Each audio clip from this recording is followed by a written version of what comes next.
Moves to reduce the number of ferries available by half are ill-conceived and will ruin fragile livelihoods. The ferries plying the waters between the Shetland Islands of Yell, Unst and Fettler provide a lifeline service to many in these fragile communities. Any reduction in the number of sailings would have a serious impact on their livelihoods. Effectively, the council's plan will mean replacing 4 ferries with just 2, bringing longer waiting times between trips. At the heart of islanders' fears about any change to the ferry service would be the long-term effect on the area's economy. There are also concerns about depopulation as workers move closer to the mainland. Ferries, they say, are meant to bring communities closer together, not pull them further apart.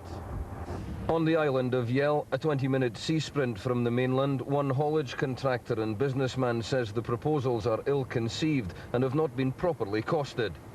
They come up with figures for the Marine Operations Department, which they say is correct, but they have no evidence to back up that what they're saying is correct.